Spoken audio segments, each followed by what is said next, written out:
പ്രിയപ്പെട്ടവരെ, ഞാനിന്നൊരു ക്യൂവിലാണ്. ഇവിടെ വരാൻ കാരണം എൻ്റെ കുറേ സുഹൃത്തുക്കളുടെ സംശയം ദൂരീകരിക്കുകയാണ്. ക്യൂവിൽ നിന്നത് ഫുഡിന് വേണ്ടിയാണ്. ഭിക്ഷാദേഹിയായ ഒരു മനുഷ്യന് ഇത് പോരെ ഭക്ഷണം? ഇഷ്ടത്തിനനുസരിച്ച് കഴിക്കാൻ. വേസ്റ്റുകൾ ദഹിപ്പിക്കാൻ പറ്റിയ ജനറേറ്ററുകൾ അടുക്കള ഭാഗത്ത് സജ്ജമാണ്. ഫുഡ് കഴിച്ചവർ പ്ലേറ്റും ഗ്ലാസും കഴുകി വൃത്തിയാക്കുന്നു. പതിനായിരക്കണക്കിന് ആളുകൾക്ക് ഫുഡ് നിറഞ്ഞിരിക്കുന്നു. ഇനിയും ഉണ്ടാക്കിക്കൊണ്ടിരിക്കുന്നു. ഇത് പ്രയാഗ്രാജല്ല, കേരളത്തിലെ തിരുനാവായിൽ നടക്കുന്ന മഹാമാങ്ക മഹോത്സവത്തിൻ്റെ ഭക്ഷണശാലയാണ്. എൻ്റെ സുഹൃത്തുക്കൾ തർക്കിച്ചതാണ്. ഇവിടെ ആളുകൾ കൂടിയാൽ തിരുനാവായ മുഴുവനും മാലിന്യമാക്കുമെന്ന്, വേസ്റ്റ് തള്ളുമെന്ന്. തിരുനാവായിൽ ബലിയിടുന്ന സ്ഥലത്ത് നിളയിലെ കാഴ്ച നോക്കൂ, എത്ര മനോഹരം! എന്തെങ്കിലും വൃത്തികേടുണ്ടോ? ഞാനിവിടെ ഇറങ്ങി മുഖം കഴുകി. ആത്മാക്കളുടെ മോക്ഷദായിനിയായ നിള എത്ര വൃത്തിയിലാണ് ഒഴുകുന്നത്. തിരുനാവയുടെ ശരിയായ പേര് പോലും അറിയാത്തവരാണ് തർക്കിച്ചിരുന്നത്. തിരു പ്ലസ് നവ പ്ലസ് ആഴം, തിരുനാവാഴം എന്നാണ് ശരിയായ പേര്. നിളയുടെ അക്കരയിലാണ് മഹാമാങ്കത്തിൻ്റെ വേദി. 2026 മഹാമാങ്കത്തിൻ്റെ പ്രധാന ഗേറ്റ് ഇതാണ്. പുഴയുടെ കുറുകെ ഈ താൽക്കാലിക പാലം കെട്ടുമ്പോഴാണ് പോലീസ് തടഞ്ഞതും കോടതി ഇടപെട്ട് വീണ്ടും അനുമതി നൽകിയതും. അവിടെ വാളണ്ടിയർമാർ നിൽക്കുന്നു. ഒരു വരിയിൽ കൂടുതൽ കയറ്റിവിടുന്നില്ല. ഇപ്പോൾ സമയം ഉച്ചയ്ക്ക് 1 മണിയായിട്ടേയുള്ളൂ. ക്രിസ്തുവർഷം 800-850 കാലഘട്ടത്തിലാണ് മാമാങ്കം ആരംഭിച്ചു എന്ന് ചരിത്രകാരന്മാർ പൊതുവെ അംഗീകരിക്കുന്നു. എന്നാൽ BC 1600 മഹാബലി രാജാവാണ് മാമാങ്കം ആരംഭിച്ചത് എന്ന് ഹിന്ദുമത വിശ്വാസികൾ വിശ്വസിക്കുന്നു. ഇതൊരു അന്താരാഷ്ട്ര സാംസ്കാരിക ഉത്സവവും വ്യാപാര കരാറുകൾക്ക് വേണ്ടിയുള്ള ഒരു വേദിയും ഹിന്ദുക്കളുടെ ഒരു സംഗമവുമായിരുന്നിരിക്കണം. അതുകൊണ്ടാണ് 1755 കാലഘട്ടത്തിൽ ഹൈദരലിയുടെ വരവോടെ സാമൂതിരിയുടെ അധികാരം ദുർബലമാവുകയും മാമാങ്കം അവസാനിക്കുകയും ചെയ്തു. 271 വർഷത്തിനു ശേഷം ഈ മാമാങ്കത്തിൻ്റെ പുനർസംഗമം നടക്കുമ്പോൾ കേരളീയരായ എല്ലാവരും ഇവിടെ മൺമറഞ്ഞ പൂർവികരെ ഓർത്ത് അഭിമാനിക്കേണ്ട സമയത്ത് ഒരു വിഭാഗം ആളുകൾ ഇതിനെ എതിർക്കുന്നത് എന്തിനാണെന്ന് മനസ്സിലാകുന്നില്ല. ഉച്ചയ്ക്ക് 1 മണി കഴിഞ്ഞതേയുള്ളൂ. അതുകൊണ്ടാണ് തിരക്ക് കുറവ്. ശുദ്ധമായ ജലം നമ്മളെ അങ്ങോട്ട് ആകർഷിക്കുന്നു. ആളുകൾ അതിലേക്ക് ഒഴുകുകയാണ്.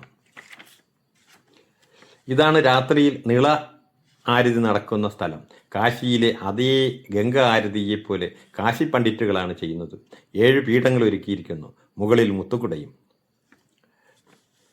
പിന്നെ സുഹൃത്തുക്കൾ പറഞ്ഞത് ലക്ഷക്കണക്കിന് ആളുകൾ മലമൂത്ര വിസർജനം ചെയ്ത് ഭാരതപ്പുഴയെ നശിപ്പിക്കുമെന്നാണ്. പാരിസ്ഥിതി പ്രശ്നം ഉണ്ടാകുമെന്നൊക്കെ. മലമൂത്ര വിസർജിക്കുന്ന ബാത്റൂമിനടുത്ത് 2 ജനറേറ്ററുകളുണ്ട്. ഇന്നത്തെ കാലത്ത് ഇതൊക്കെ സംസ്കരിക്കാനാണോ വിഷമം? ഈ പുഴയുടെ എതിർ സൈഡിലാണ് യജ്ഞവേദി. അവിടെയും തിരക്ക് തുടങ്ങുന്നു. പുഴയുടെ ഇക്കരയിലൂടെയും അവിടെ എത്താം. പ്രിയപ്പെട്ടവരെ, ഒരു കൂട്ടം പേര് എന്തിനാണ് വ്യാകുലപ്പെടുന്നത്? ഹിന്ദുക്കൾ സംഗമിച്ചാൽ ഇവർക്ക് എന്താണ് പ്രശ്നം? ലോകത്തുള്ള മുസ്ലിം നേതാക്കളെയും മുസ്ലിങ്ങളെയും വിളിച്ചു വരുത്തി മുജാഹിദ് സമ്മേളനവും സമസ്ത സമ്മേളനവും സുന്നി സമ്മേളനവും നടക്കുന്നില്ലേ? കോഴഞ്ചേരിയിൽ എല്ലാ ക്രിസ്ത്യാനികളെയും കൂട്ടി മാരാമൺ കൺവെൻഷൻ നടക്കുന്നില്ലേ? അവിടെയൊക്കെ നടക്കാത്ത മാലിന്യങ്ങൾ മാമാങ്ക സ്ഥലത്ത് മാത്രം എങ്ങനെയുണ്ടാവും? ഇതാണ് നിളയുടെ ഇക്കരയിലെ ശിവക്ഷേത്രം. ഇവിടെ ഫുഡിന് വേണ്ടിയുള്ള ക്യൂ ആണ്. അഘോരികളുടെ യജ്ഞവേദിയിൽ ഇതാണ് അവസ്ഥ. ഇന്നലത്തെ രാത്രിയിലെ യജ്ഞം കഴിഞ്ഞ് അവർ മയക്കത്തിലാണ്. അടുത്തായിട്ട് ഒരു ബ്രഹ്മക്ഷേത്രമുണ്ട്. കേരളത്തിൽ അപൂർവമായിട്ട് ബ്രഹ്മാവിൻ്റെ പ്രതിഷ്ഠ നടത്തിയ ക്ഷേത്രമാണുള്ളത്. സമയം 2 മണി കഴിഞ്ഞു. നിള ആരതി നടക്കുന്ന സ്ഥലത്തേക്ക് ആളുകൾ നടന്നു തുടങ്ങി. കേരള ചരിത്രത്തിലെ ഏറ്റവും പ്രശസ്തവും രക്തസാക്ഷിത്വം നിറഞ്ഞതുമായ ഉത്സവ യുദ്ധാചാരങ്ങളിലൊന്നാണ് മാമാങ്കം എന്ന് ചുരുക്കി പറയാം. 12 വർഷത്തിലൊരിക്കൽ നടന്നിരുന്ന ഒരു മഹാമേളയും രാഷ്ട്രീയ സൈനിക സംഭവമായിരുന്നു ഇത്. ആദ്യ മാമാങ്കത്തിൻ്റെ അവകാശം ചേര രാജാക്കന്മാർക്കായിരുന്നു. ചേര സാമ്രാജ്യം തകർന്നതിനു ശേഷം വള്ളുവനാട് രാജാവ് വള്ളുവക്കോനാതിരി മാമാങ്കത്തിൻ്റെ അവകാശം കൈവശപ്പെടുത്തി. ഇക്കരയിലെ ശിവക്ഷേത്രത്തിന് അടുത്തു നിന്നും തിരുനാവായ ക്ഷേത്രത്തിൽ കാഴ്ച നോക്കൂ. മൺകൂനകൾ നിറയെ പൊന്തക്കാടുകളാണ്. ഭാരതപ്പുഴയ്ക്ക് വയസ്സായിരിക്കുന്നു. പുനർജീവനം കൊടുക്കാൻ വിമർശിക്കുന്ന ആരുമില്ല. കുറുക്കനും നായും പശുക്കളും മേഞ്ഞു നടന്നാൽ കുഴപ്പമില്ല, മനുഷ്യൻ നടന്നാൽ കുഴപ്പം. വർഷങ്ങൾക്ക് മുൻപ് മാമാങ്കത്തിന് വന്ന പടയാളികളും രാജാക്കന്മാരും തോണിയിലും ചങ്ങാടങ്ങളിലുമായി പോയിരുന്ന നദിയാണിത്. വറ്റി വരണ്ട് കുറ്റിക്കാടായി മാറിയിരിക്കുന്നു. ആളുകൾ ഇരു സൈഡിലുമായി നിറഞ്ഞു വരുന്നു. സ്നാനഘട്ടത്തിൽ തിരക്ക് തുടങ്ങിയിരിക്കുന്നു. കുളിച്ച് ശുദ്ധിയായി ആരതിയുടെ യജ്ഞവേദിയിലേക്ക് എത്താൻ തയ്യാറാകുന്നു. ഷെഡുകളിൽ വിശ്രമിക്കുന്നവരെയും കാണാം. ഞാനിവിടെ വന്ന സമയം മുതൽ ശ്രദ്ധിക്കുന്നു, ഒരു മാധ്യമപ്രവർത്തകരെയും ഇവിടെ കാണാനില്ല. മനോരമയോ മാതൃഭൂമിയോ പത്രക്കാരോ ചാനൽക്കാരോ ഇവിടെയില്ല. ഇവർക്കൊന്നും സ്വാതന്ത്ര്യമില്ലേ? നാവും കയ്യും കെട്ടി വർഗീയവാദ സംഘടനകളുടെ അടിമകളാണോ ഇവർ? മഹാകുംഭമേളയ്ക്ക് പോയി വാർത്തകളും ന്യൂസും കൊടുത്തവർ കേരളത്തിലെ തിരുനാവായിൽ 271 വർഷത്തിനു ശേഷം നടക്കുന്ന മഹാമാങ്കം അറിയാഞ്ഞിട്ടാണോ? അതോ മറ്റുള്ളവരെ അറിയിക്കാതിരിക്കാൻ ബോധപൂർവം ശ്രമിക്കുന്നതാണോ? 6:45 തുടങ്ങുന്ന നിള ആരതിക്കായി 3 മണി മുതൽ കുട ചൂടിയിരിക്കുകയാണ്. ഇതാണ് ഈശ്വര ചൈതന്യത്തിൻ്റെ മഹാമാങ്കം. മാമാങ്കത്തിലെ ചാവേറുകളുടെ വീരപോരാട്ടങ്ങളെ ഓർമ്മിപ്പിക്കാനായി അങ്കത്തട്ടിൽ അഭ്യാസികൾ കളരിപ്പയറ്റ് നടത്തുന്നു. ഞാൻ കുറച്ച് ദൂരെയാണ് നിൽക്കുന്നത്. എൻ്റെ ക്യാമറയ്ക്ക് മുന്നിൽ ഒരു കമ്പിയുണ്ട്. അതുകൊണ്ട് തന്നെ ചിത്രങ്ങൾ വ്യക്തമല്ല. ചാവേർ എന്നാൽ മരിക്കാൻ തീരുമാനിച്ച വീരൻ എന്നാണ് അർത്ഥം. വള്ളൻവാനാട് രാജാവിന് വേണ്ടി പോരാടി മരിക്കാൻ തിരഞ്ഞെടുത്ത പോരാളികൾ. മാമാങ്കത്തിൽ മരിക്കും എന്നുറപ്പിച്ച് തിരുനെല്ലിയിൽ പോയി പിതൃതർപ്പണം നടത്തി വരുന്നവർ. അവരാരും തിരികെ തൻ്റെ കുടുംബത്തിലേക്ക് മടങ്ങിയ ചരിത്രമില്ല. അമ്മയോടും അച്ഛനോടും സഹോദരിയോടും സഹോദരന്മാരോടും നാട്ടുകാരോടും അവസാനത്തെ യാത്ര പറഞ്ഞ് തിരുമന്താംകുന്ന് ദേവിയുടെ മുന്നിൽ നിന്നും സത്യപ്രതിജ്ഞ ചെയ്യുന്ന ചാവേറിൻ്റെ ചിത്രം. സാമൂതിരിയെ വധിച്ചോ അല്ലെങ്കിൽ അവൻ്റെ പടയാളികളുടെ കയ്യിൽ വീരമൃത്യു വരിച്ചോ മാത്രമേ ഈ ഭൂമിയിൽ നിന്നും മടങ്ങൂ എന്ന് പ്രതിജ്ഞയെടുത്താണ് ചാവേറുകൾ മടങ്ങാറ്. കളരിപ്പയറ്റ് കഴിഞ്ഞിരിക്കുന്നു. അത് കഴിഞ്ഞ് ഭജന തുടങ്ങി. ജനസഹസ്രങ്ങൾ ഒഴുകിയെത്തിയിരിക്കുന്നു.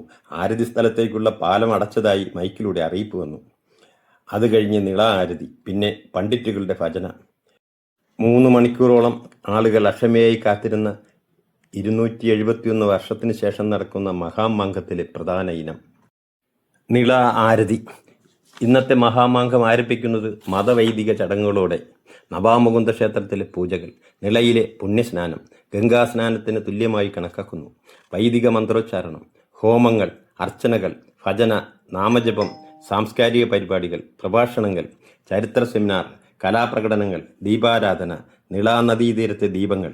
സമാധാനപരമായ ചടങ്ങുകളോടെയാണ് ഈ മഹാമാങ്കം അവസാനിക്കുന്നത്. പുണ്യസ്നാനം, മഹാമംഗല്യ പൂജ, സമാപന പൂജ, മന്ത്രപുഷ്പാഞ്ജലി, പ്രസാദ വിതരണം, സമാധാന പ്രഖ്യാപനത്തോടെയാണ് എല്ലാം പൂർണ്ണമാകുന്നു. ഗംഗാ ആരതിയും നിള ആരതിയും ഭൗതികമായ ശുചീകരണ പ്രക്രിയയല്ല, മറിച്ച് ജലത്തിൽ സ്കെയിലർ ഊർജം നിറയ്ക്കുന്ന ഒരു രീതിയാണ്.